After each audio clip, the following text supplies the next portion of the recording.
thing that we discussed was the different phases of the menstrual cycle in females. So there were two different subcycles involved here. So there was the ovarian cycle, which is on top here. These are the events that are taking place in the ovary. And then there's the uterine cycle, which has three subphases, and that takes place in the uterus.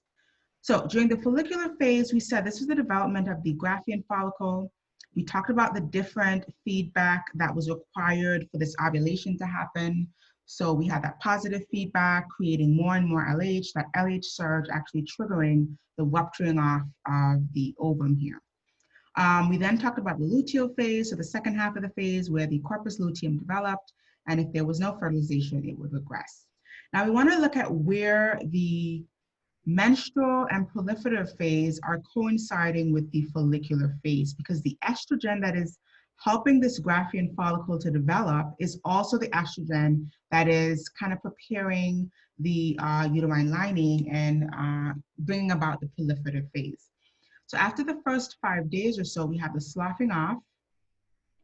And during this first half of the phase, we have estrogen mainly. There's not progesterone here as yet. And estrogen is helping with developing of the glands, developing of the thickness of the smooth muscle in the uterus, developing of the blood vessels, of the mucus production, etc. And then the second half of the phase, we're really preparing for implantation here. So what's coinciding with the luteal phase is that the corpus luteum has taken over the estrogen production, and that estrogen production is also continuing to ripen the lining. So the lining is getting even thicker, the glands, the mucus, etc. We have the formation of the mucus plug that's protecting the uterine environment, again, in hopes for implantation.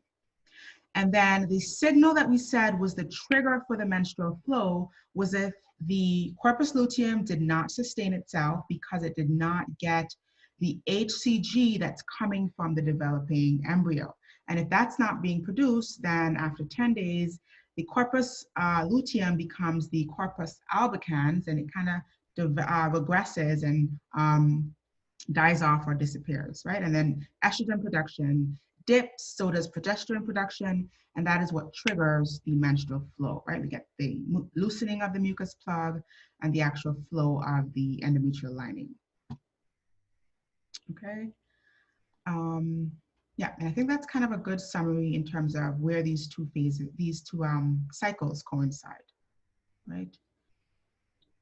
So I'm gonna pause here and see if there are any questions that come up or anything else that you guys would like me to kind of dig into. Again, make sure that you're preparing those checkpoint questions. They're gonna be really important for the format of the exam. So the exam is gonna be written format, so make sure that you're okay with expressing various written responses to those checkpoint questions. All right, and then the final thing I have for us here is to go over a few practice questions. So as usual, I'm gonna flash them on the screen for about 30 seconds, and I'll give you guys an opportunity to choose an option, and then we'll discuss.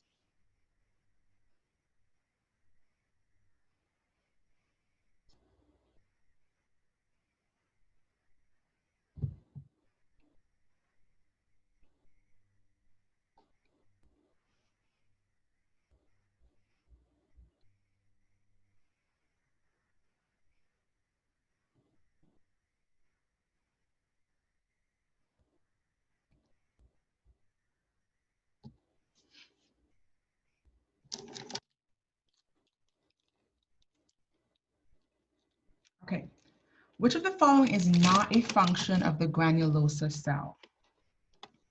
So the granulosa cell, we said, helped to prepare the oocyte, it helped to nourish it, it also secreted inhibin. So let's look at the options. Secreting chemical messengers that target the oocyte, yep. It's going to transport nutrients to the oocyte's interior, yes, so B is going to be correct. It's going to secrete a protein called inhibin, yes.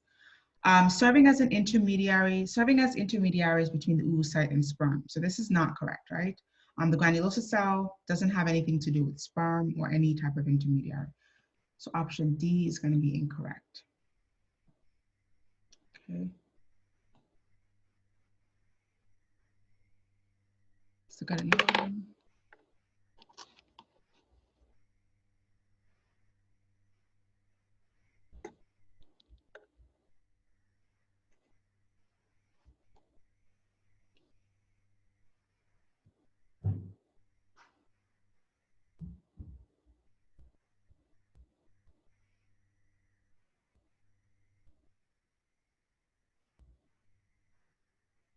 Okay. During which phase of the uterine cycle does uterine tissue renew itself in preparation for possible pregnancy? So the menstrual phase is going to be the sloughing off. The secretory phase is going to be the phase where it's already prepared.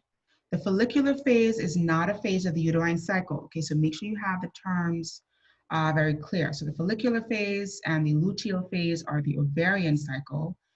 And then the proliferative phase is correct, right? That's the second phase where we begin to prepare granule lining. Okay, so there's menstrual, secretory, and proliferative as a part of the uterine cycle. Okay, let's look at another one.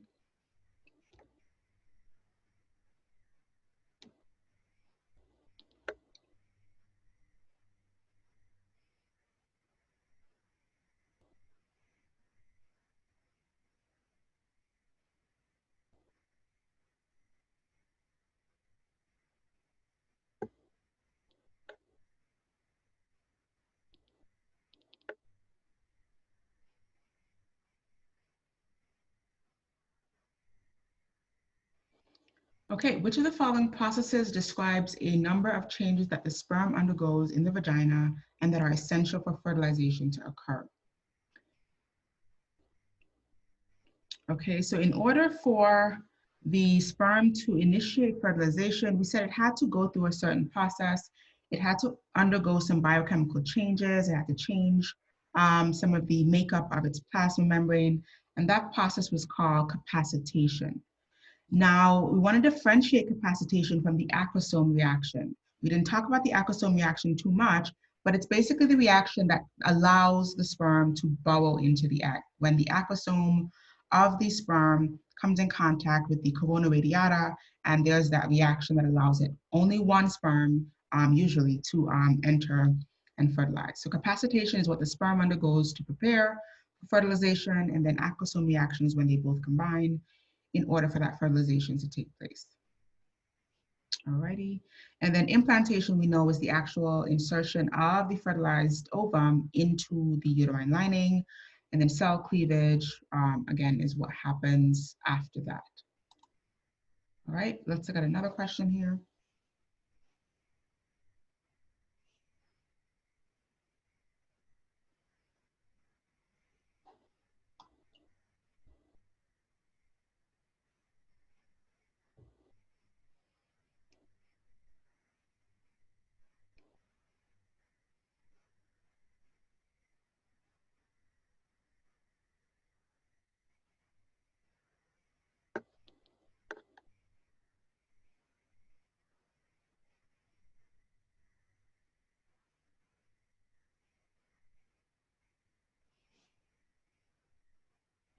Okay, which of the following hormones stimulates myoepithelial cells of the alveoli of the breast to contract and eject the milk?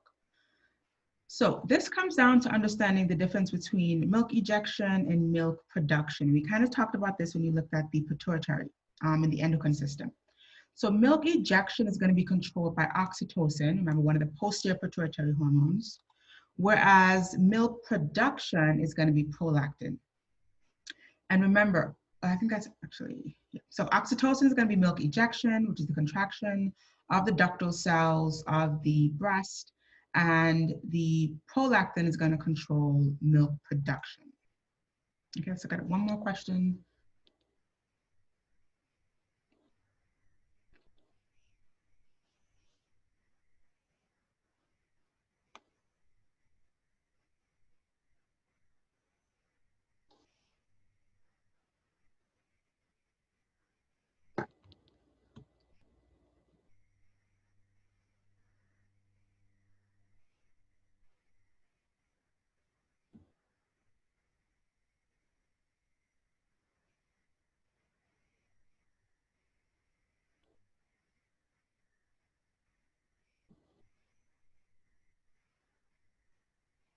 Okay, which hormone combination blocks the formation of milk during pregnancy until after parturition?